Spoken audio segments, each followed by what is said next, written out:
Hi, everyone. We'll wait a moment for the slides to get up.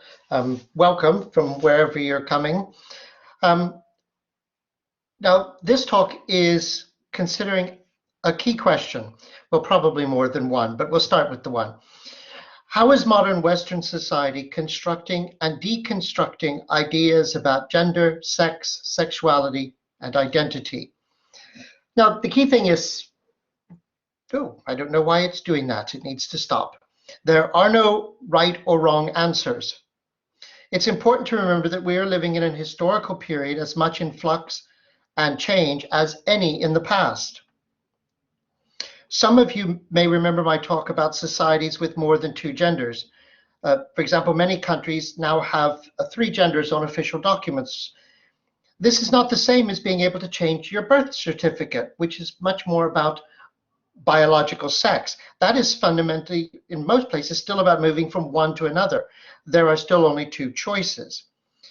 But some countries in gender have three. And so one of the things I want to start with is saying that when we talk about these issues, we very often use the word gender, but quite often we're talking about other things than just gender. So I sort of want to talk about, just introduce three sort of categories to begin with that overlap a great deal in the way in which we normally think about things in our own society. So first is obviously gender. And normally what this is meant to refer to is the sort of behavior and appearances and sometimes even professions that people have based on categories related to gender. So historically, say 100 years ago, doctors were men, women were nurses. Men wore suits and trousers, women wore dresses. Men were very likely to be expected to behave a certain way. So if a woman entered a room to stand, a woman wouldn't necessarily do that. So that's kind of what gender is. The idea that that certain behaviors, certain appearances are associated with gender, and those can be very, very fluid in not only in a culture but between cultures. And even the number. So as I said in my previous talk, some Amerindian tribes will have up to 5 genders. Now we also talk about sexuality, where so traditionally we say gay, lesbian, and straight, but increasingly there's many other categories, for example, bisexual, asexual, pansexual. So again, there's variation depending on the culture you live in, where those terms might or might not have meaning. And finally, what we tend to talk about as biological sex. And for example, in the ancient world, the assumption was that there were 3. There were male, female, and then hermaphrodite. In our own culture, we tend to think and speak as though there are 2, but that's because that third category, the intersex category, which is not as uncommon as people might think, something in like 1 in 2,000 births is in some way at least visually hard to categorize. Unlike the ancient world that you sort of had to deal with it, we often perform surgery on small children to move the child into one or the other biological sex, and normally it's to make the child into a female. But this kind of issue of biological sex can arise later in life. There's a group of people in the Dominican Republic who have a particular genetic chromosomal issue, and the result is they will present as girls until puberty, but at puberty begin to develop male genitalia. So biological sex can be sort of shading, sexuality is shading, and gender is shading, and very often we mix and match these. And that's one of the things I want to focus on this afternoon is the way in which we do sort of mix and match, and the way in which we talk about things without sort of always concentrating on what we're talking about, whether we're talking about gender, sexuality, or say biological sex. And part of the constructing and reconstructing is that these categories overlap. So one of the things I want to start out with is probably none of you will have ever seen this film. It's called Wings, and it was 1927, and it actually won the first Academy Award. And it's about a love triangle. The 2 men, you see them in both pictures, served as American airmen in the Great War. Now, in a really incredibly complicated plot twist near the end. One shoots down the other, that then lands, realizes his mistake, and comforts his dying friend. It's the death scene which is interesting, and you see this death scene at the very bottom. He cradles his colleague and repeatedly and profusely kisses him, once even on the lips. To modern audiences, this pretty much reads as gay. But in the 1920s, this seemed like perfectly normative behavior between close male friends, particularly in that situation. Now, this reminds us that norms can change, that what is a behavior that is seen as manly isn't fixed. And colors is another great example. Pink and blue have been assigned for either sex for centuries. So we tend to think of blue as for boys, but blue was often seen as the color of the Virgin Mary, and therefore for girls, and pink rather like blood, a martial and courageous color. But you could also flip it around. And if you look historically, even going back 200 or 300 years, you can find examples in most Western cultures where one reference will attach blue to boys and another reference will attach blue to girls. It's, again, not fixed. It has changed and was never sort of agreed. The key point is that cultures have norms for gendered behavior, and these can be contested and radically shift over time. In the 19th century, men in literature weep profusely and kiss. If you're familiar with 19th century literature, you see a lot of that.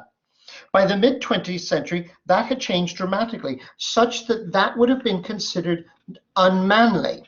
Not the behavior of a man, so gender related, but also might have implied something about the man's sexuality, so sexuality related. So you see how these can overlap.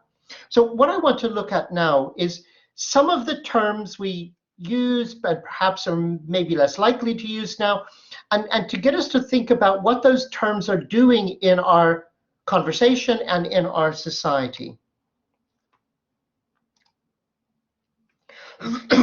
So, what is the image? That is the construction in society which comes to mind when you see this word, gay men.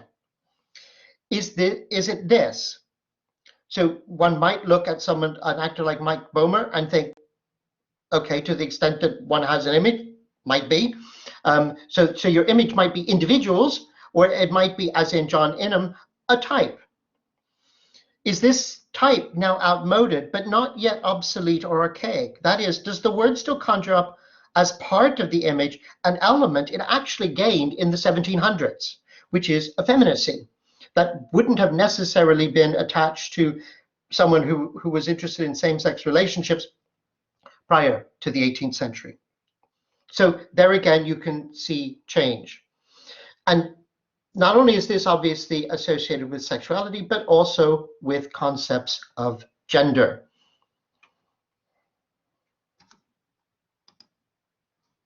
Now here's another word. What about this word? And there's going to be a word that's going to follow in a little bit that I sort of want to play with, because there's a sort of gendering with words as well.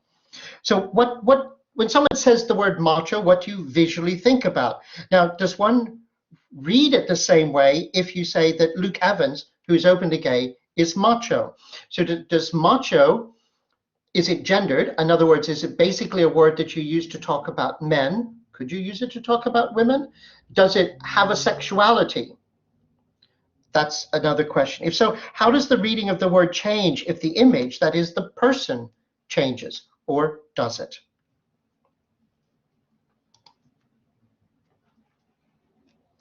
Now, here are two fictional cinematic televisual representations of lesbians. And to a certain extent, there's a difference in time. They rather look alike. Is this the image which comes to mind? Is this an image of lesbianism, though, that is aimed more at men, for example, than perhaps at lesbian women? If there were no captions, what sort of women would you think they were? In other words, if you just looked at the people, would you put them in a sexuality box? Would you put them in a gender box? You obviously would put the one on the left in a particular time period because the clothing suggests an earlier age.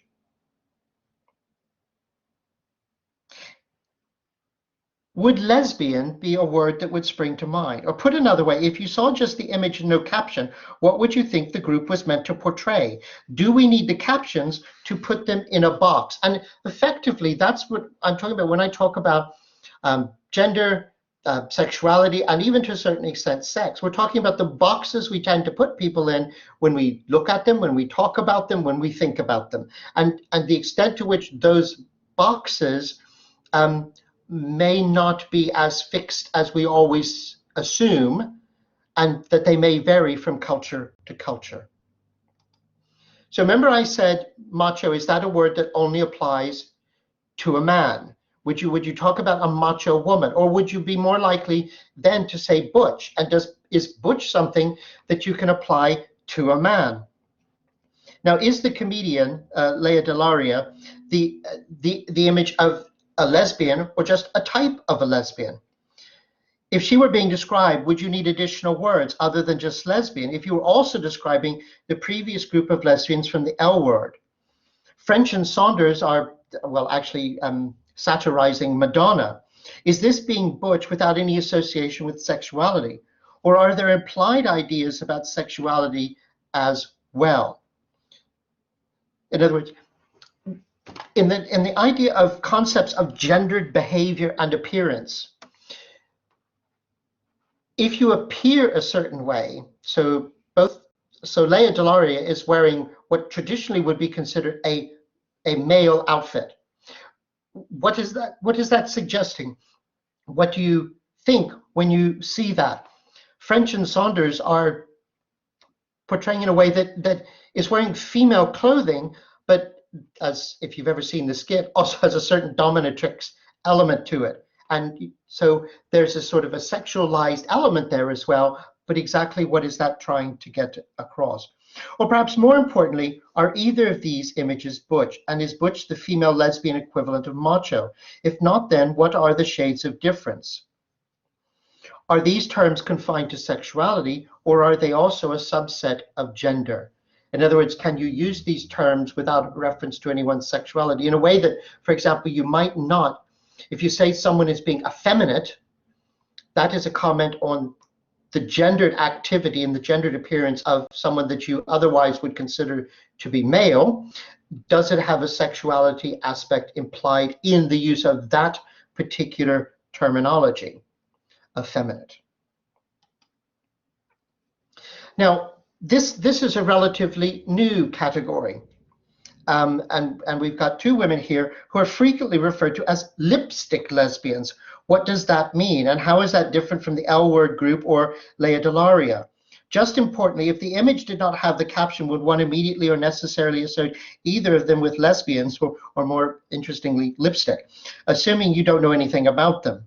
Does the presence of the caption, their names, does that alter your reading?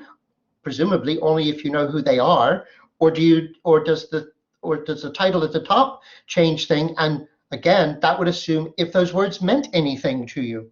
If so, that is what constructing and deconstructing categories is all about, and that there is nothing inherent in the image to place them in a box. Though in some images, there could be. So some of the images we've already seen.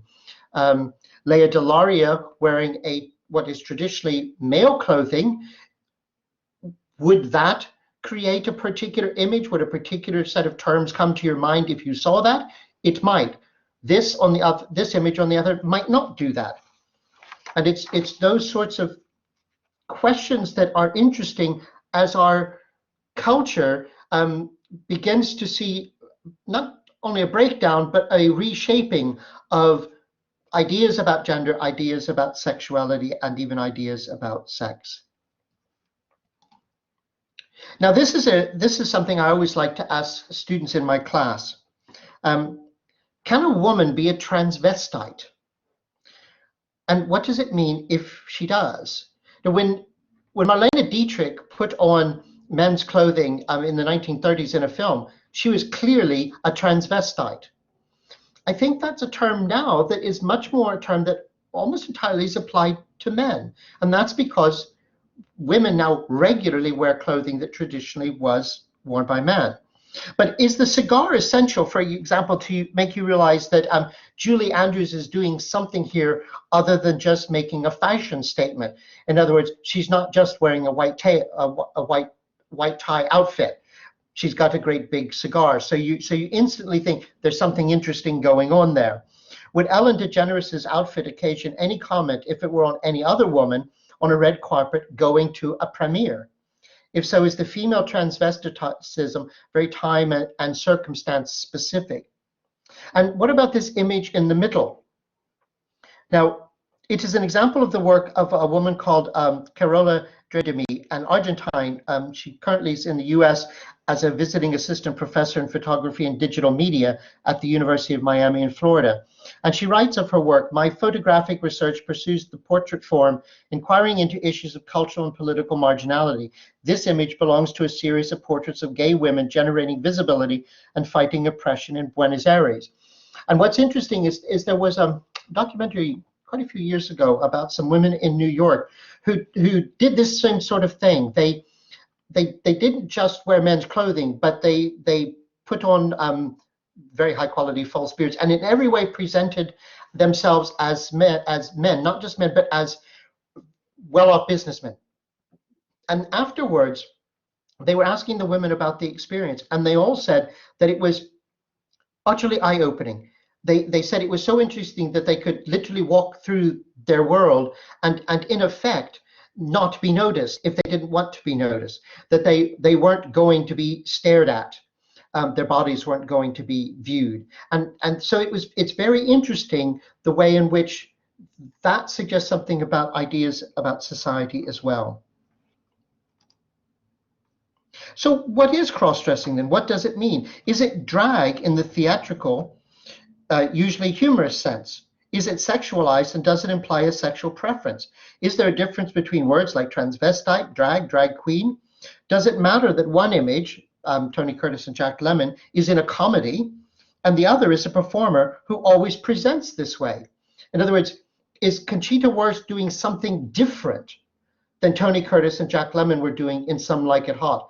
And if so, what is it that they're doing differently? And how does the society, the viewer, know that something different is going on? Now, I thought I'd throw in this word, largely because it's a word that doesn't seem to occur very much anymore. And I think that's sort of interesting.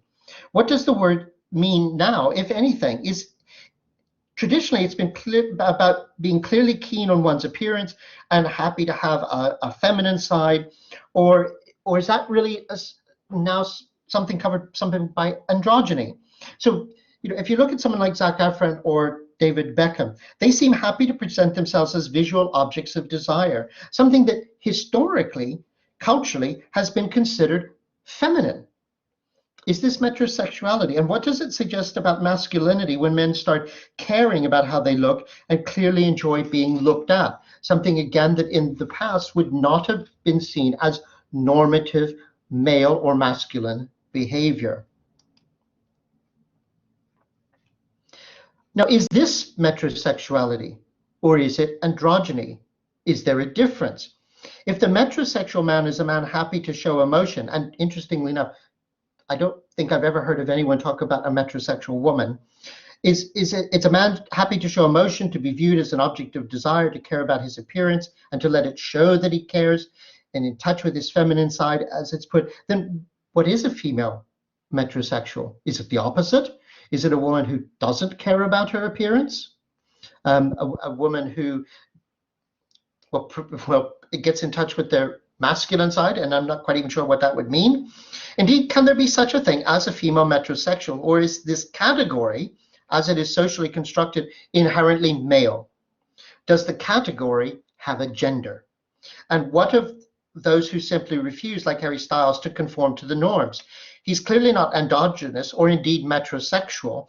He's perhaps demonstrating shifting norms in modern society.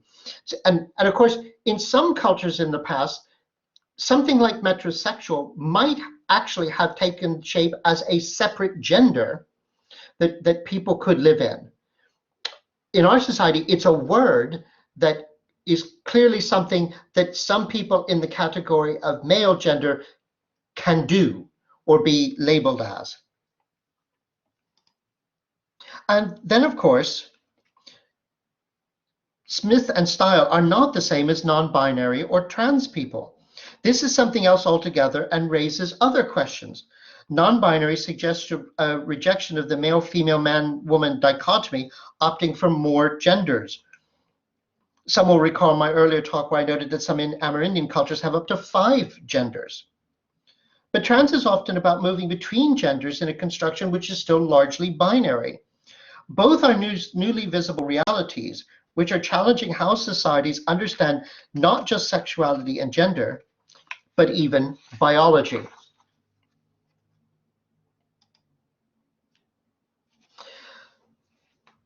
And I want to begin to draw to a close by talking about a term that if you work in this field, you see a lot, but it's not a term that shows up very much in general literature, and that's homosocial. This whole discussion is complicated by a category which I think people inherently understand, but probably haven't heard of, homosocial. That is, how men behave with other men and women with other women when sexuality is not an issue. Hen nights, or ladies who lunch, to use a very old-fashioned phrase, these are terms and behaviors which immediately conjure up images as profound and normative in culture, as butch, macho, effeminate, and others we've seen. Well, what is it talking about? What is it saying about culture that it even has terms for things like that? Can one talk about women having homosocial groupings? In other words, would you use this term for a hen night or ladies who lunch? In the literature, it's not used very often about groups of women. It's used more often about groups of men. Or is that also a male term? Historically, most female interaction has been treated as homosocial, even when sex was a part. That is, male-dominated society wanted to see all female-female relationships as at most romantic friendships. So through a lot of history, male society has looked at women with other women and simply said they're just chums, and that was the end of it.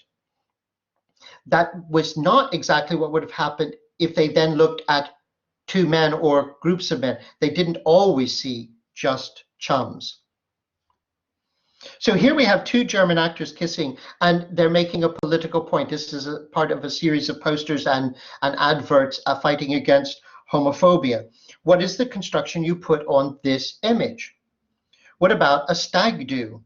Does this suggest that the range of behavior between men, which can be seen as non-sexualized, has changed, narrowed, diminished since this picture? And remembering the death scene in the movie Wings.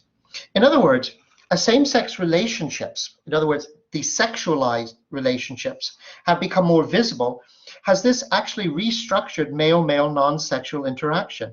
Men kissing in the 1920s didn't always suggest sexuality. In fact, it very often didn't. In the German case, it's explicitly used to fight homophobia. In other words, the assumption behind this campaign is that seeing 2 men kiss is going to be read as something to do with sexuality. In other words, no one thinks we will read that image as just close friends.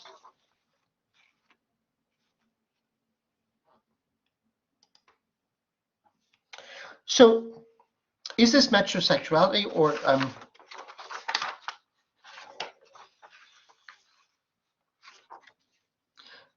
the question about teams is a really good one as well. Do these images read the same, or do the captions matter? The Steelers are only a gay rugby team because I told you they are. Well, that and the fact that the poster tells you they are as well.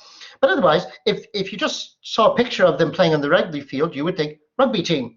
The minute the label gets added, does that change the way you see what you're seeing?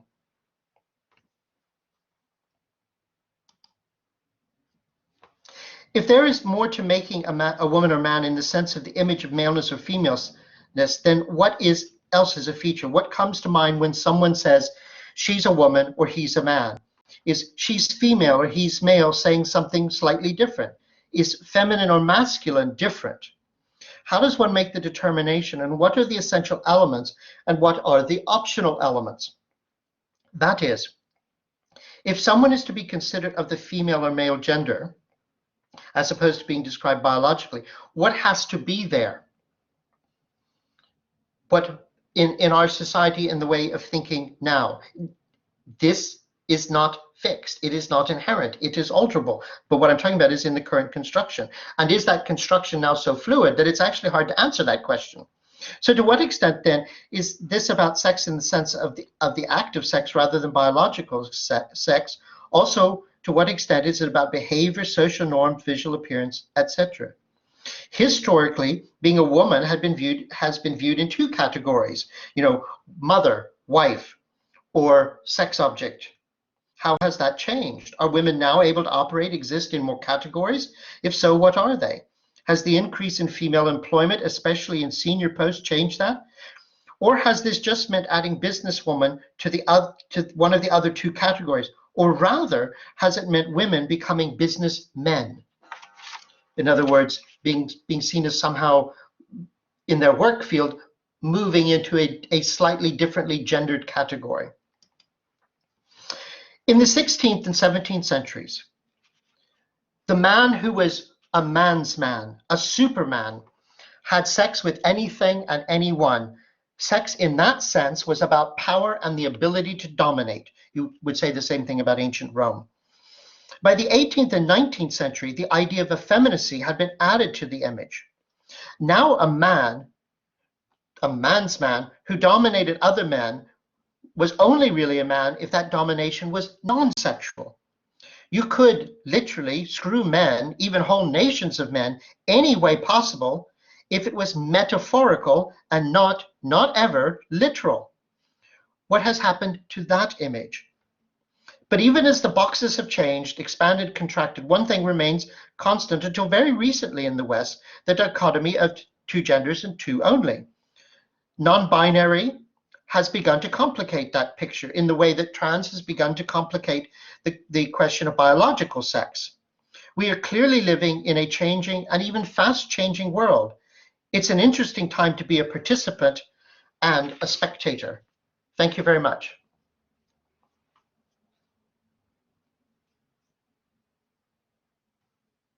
Thank you very much, Bill. That was fascinating, as your talks always are. So now, if anyone has any questions, please feel free to type them in the chat box, and I can ask them. I would say I don't usually, in a sense, provide my own sets of questions, but the reality is that a lot of that was questions. But I think that's one of the things I wanted to get across is that we can talk about biological sex, gender, and sexuality at the moment, but mostly what we're doing is asking ourselves questions. There aren't a lot of clear answers at the moment. So feel free to ask questions. You may not get much in the way of a clear answer. No, that's all good, because I think that's kind of part of the discussion, and getting people's thoughts and their comments. We'll give it a minute or two.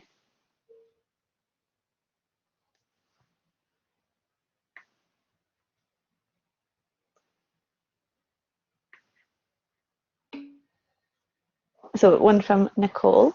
Do you think that these traditional gender roles expectations will ever be phased out?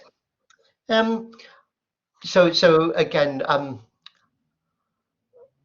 I think it largely depends on what you mean. If you mean the idea that doctors are male and nurses are female, I think we are seeing that pretty much disappear. And I think there's an interesting element of what is going on. For example, when I was growing up, there were actors and actresses. But for some reason now, all females working in media are now actors. So in almost all categories, the male term, the male word, is the word that's now used for everyone. And that suggests something kind of interesting going on linguistically and the way we talk about things. I do think that the gendering of jobs and things like that is pretty much going away.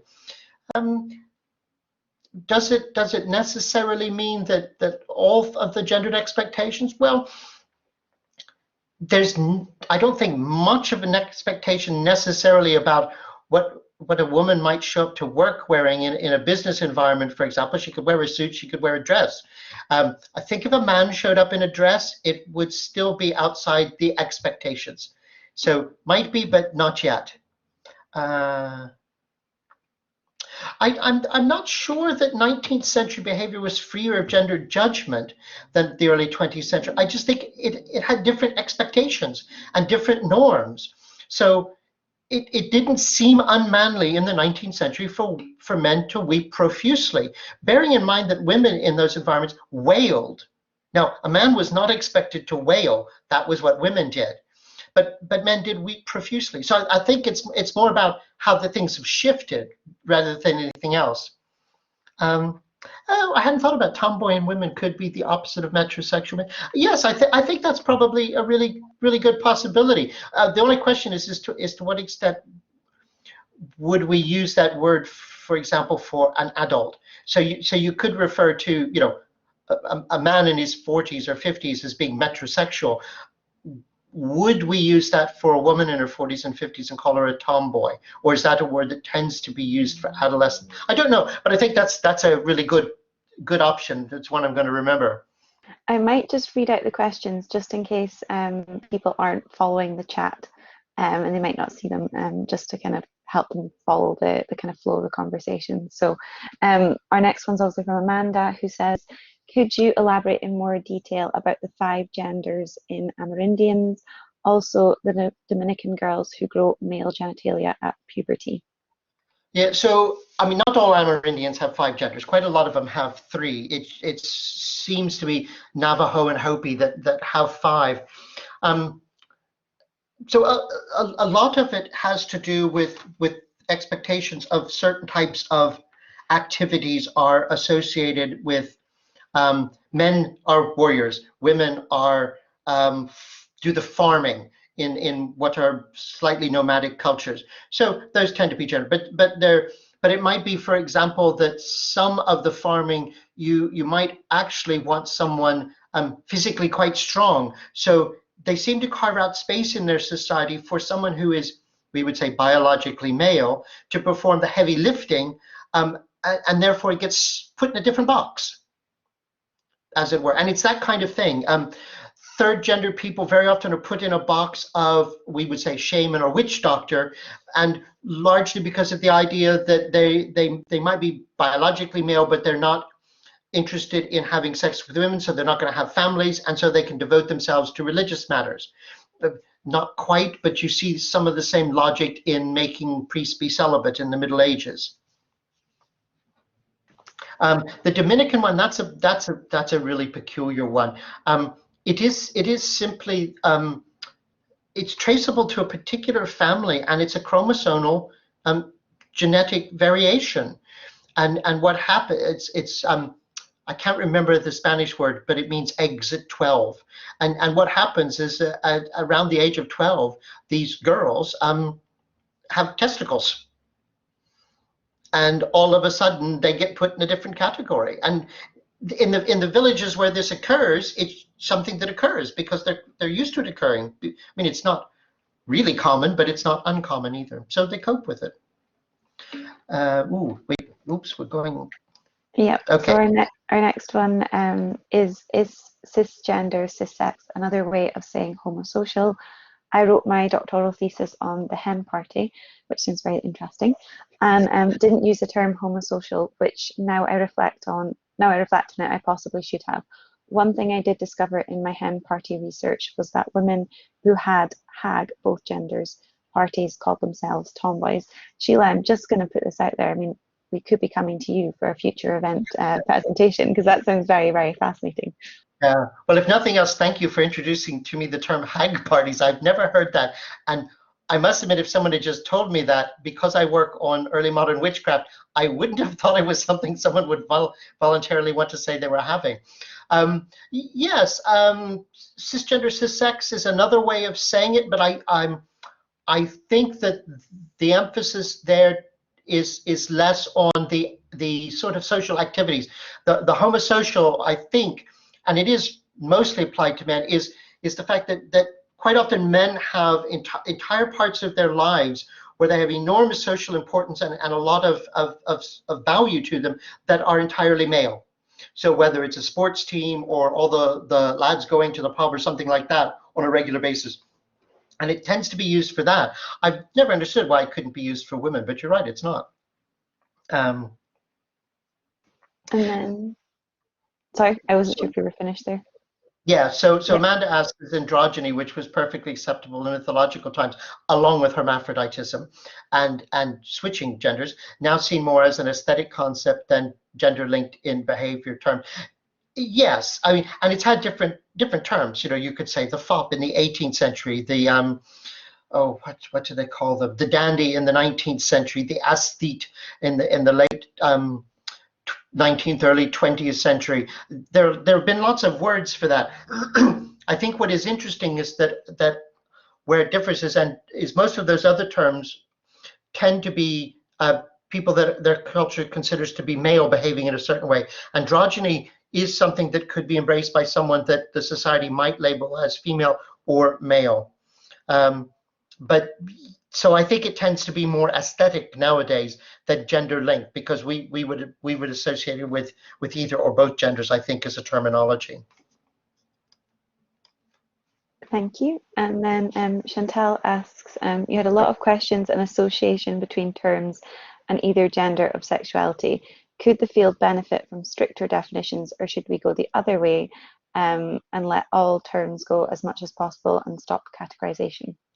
Yeah, it's a good question, and I think if you're working in an academic understanding of a lot of this, you do tend to get strict definitions. But the way you know that this is artificial is the fact that they normally have to be defined at the beginning of every book and every article. So even in academic terms, there's not a great deal of agreement with a lot of these terms. I think we just have to accept the fact that language is messy. And these categories, this way of putting people in boxes, is by necessity messy, because sometimes you put a person in a gendered box, then you put them in a sexuality box, you might put them in a biological sex box, and you're still talking about the same person, and which box you're thinking about might vary depending on the conversation you're having. And that's just messy. And then you add to the fact that, as was being asked about, gendered roles and expectations, in some areas, some of this is just collapsing. So I can't really, I mean, I'm sure someone can if they want to, but I can't really think of a job nowadays that if you said the job title, people would just assume you were talking about something a man did or something a woman did. I mean, unless you said something like mother or father, but those aren't really jobs. But otherwise, I can't really think of anything that falls into that category. 50 years ago, most jobs fell into one or the other category. If you said it, people knew what you're talking. That doesn't mean that when you say a term, people nowadays don't have a visual image, but sometimes that can change dramatically. So 60 years ago, if you said school teacher, I think most people, the visual image that came to mind would have been male. Now, less clear, and I think now if you said primary school teacher, the visual image that very often comes to mind now is a woman. And that's interesting, but it's not as fixed as it used to be. So my answer, Chantal, is to say is I don't think there is an answer. I don't think we could try strict definitions, but I think the way language works, most people will go, yeah, okay, fine, but and then just ignore it. But I think to expect that somehow it'll just go away, I don't think that's likely to happen either. The question is do some of these terms, are they going to solidify into something clearer than they currently are? And could some of those solidify, for example, into different genders? So non-binary seems to be solidifying in our culture into a third gender. And that people can self-identify in that gender. Now that's interesting. That could solidify. The question is could you get more? Could you follow the down the Navajo path and get 4 or 5? Don't know. Thank you. Do we have any more questions? Here we go. To what extent do you think gender is integral to a society? Do you think eroding gender altogether should be a goal, or is there a value in distinctions? Yeah, I think it depends the perspective. So if you're talking from the perspective of the individual might see value in making gender distinctions, not all the time, but in some circumstances. The society might see value in doing that sometimes, but might not want to do so legally, in the sense of saying legally everyone is equal, but it might make distinctions in some circumstances that might be gender related. And there could be perfectly valid arguments for why you wanted to do that. So I think it's really complex. I could see individuals saying, I'm male and there's certain circumstances in which I want sort of male to have meaning. I'm female, there's certain, whether this is social or physical or whatever, where I want that to have meaning. And as I said, it might well be that the state could have a legitimate reason for wanting to do that sometimes as well.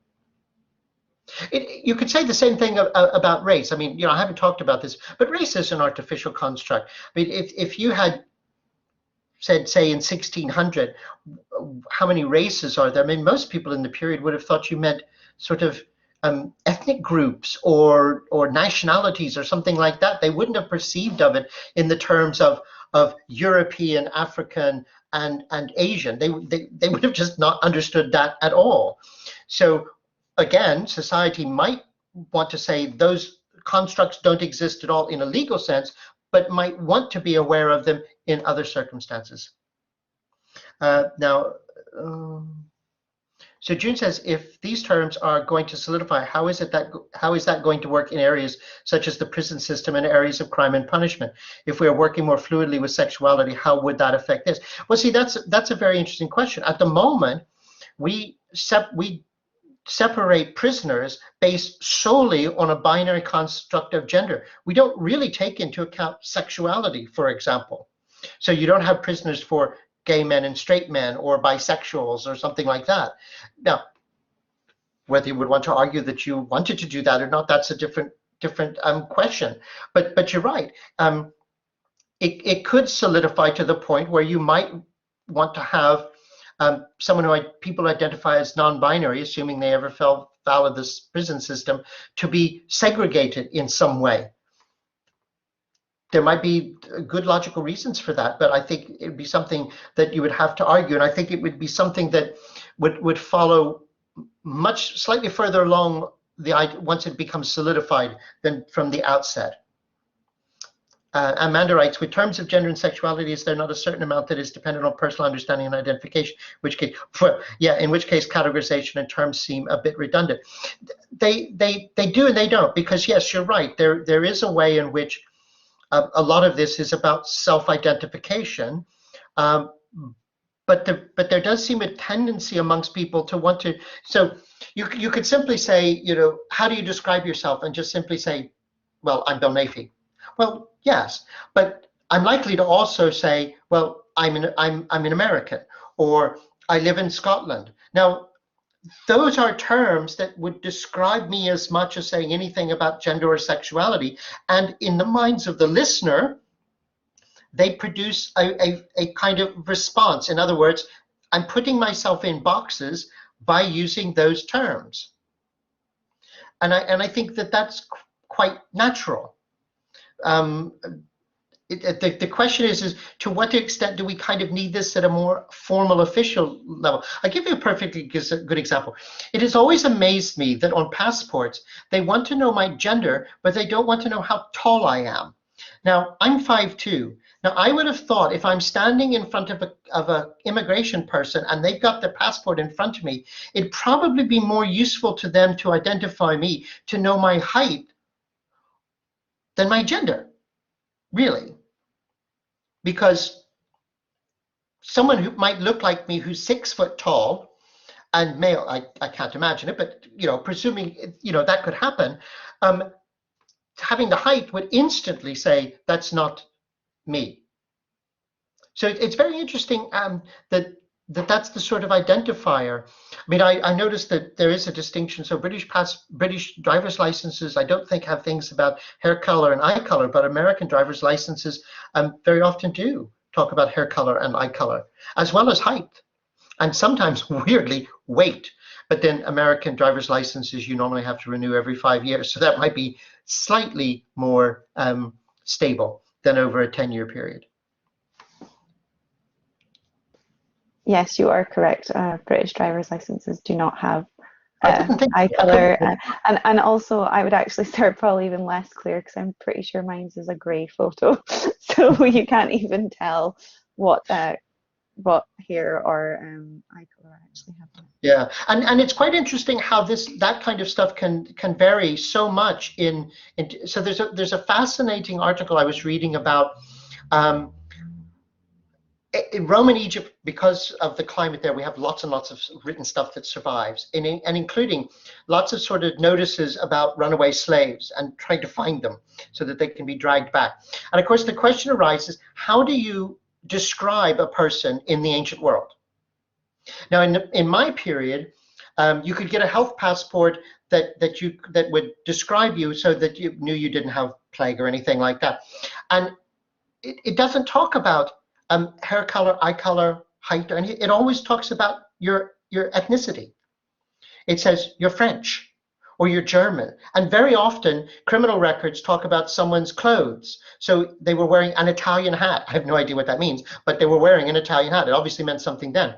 In the Roman period, all of these documents from Egypt for finding slaves, they have a problem. Most Egyptians are the same height. All of them have dark hair. All of them have dark eyes. So how do you differentiate? Well, they talk about piercings and tattoos and scars. Because there's simply no point in saying, it's a 5'6" man with dark eyes and dark hair. Well, yes, you have been described 50% of the population of Egypt because you're talking about the male part. So what do you use to describe?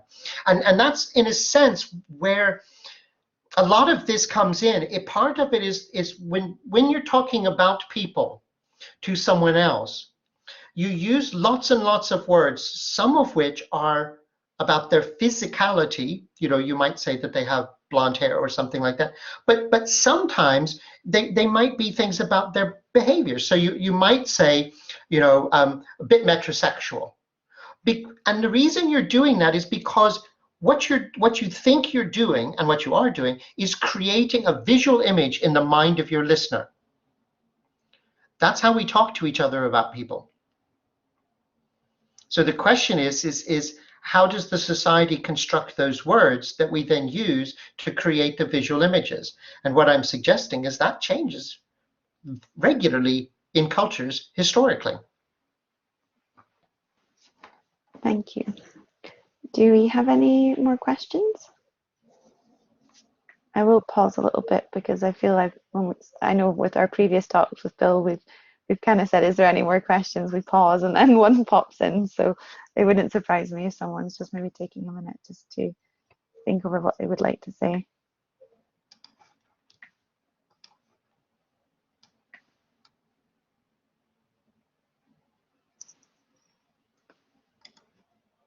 But also, if there isn't any other questions, we can conclude things there.